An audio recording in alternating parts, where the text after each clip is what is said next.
Ambassador, Congressman, Governor, Mr. Secretary, Bill.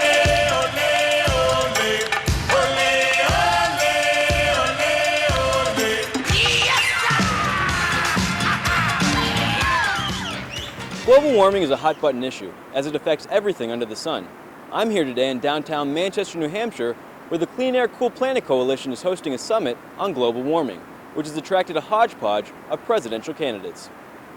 Global warming is everywhere, but we're here in the Northeast, and we've actually already experienced a lot of climate change over the course of the past few decades, and especially in winter. So our winters now are on average 4 degrees Fahrenheit warmer than they were 30 to 40 years ago.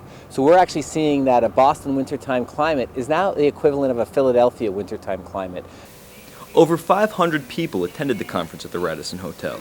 The group consisted of students, activists, scientists, business leaders, and politicians. Global warming is a huge issue in New Hampshire, and the fact that we can get 500 people here and attract the candidates to speak to those people shows that this issue is going up the political agenda. We've had this problem on energy for 35 years, and I have to admit, Republicans and Democrats have not stepped up.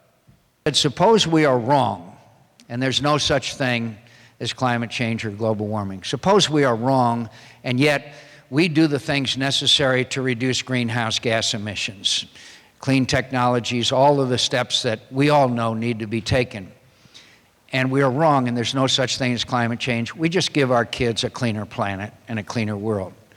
But suppose we are right and do nothing. Suppose we are right and do nothing. The quality of our air, our water, that the land itself is so polluted in so many places that it raises serious questions as to the impact on human health, on the health of all species. And that's why all of us, I believe, need to practice the Boy Scout rule that I learned when I was a kid growing up in Hope, Arkansas, that you leave your campsite in better shape than you found it.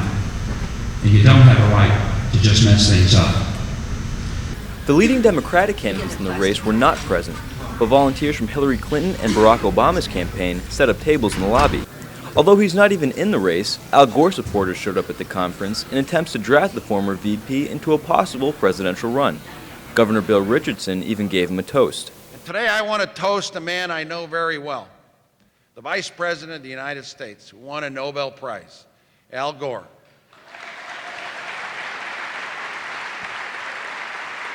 And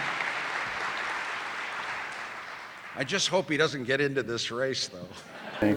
There's a lot of support out here in New Hampshire, not just from political junkies and public officials and those people who endorse candidates, but the average fellow walking down the street who's concerned about the environment, who's concerned about global warming, war and peace issues, Iraq, healthcare.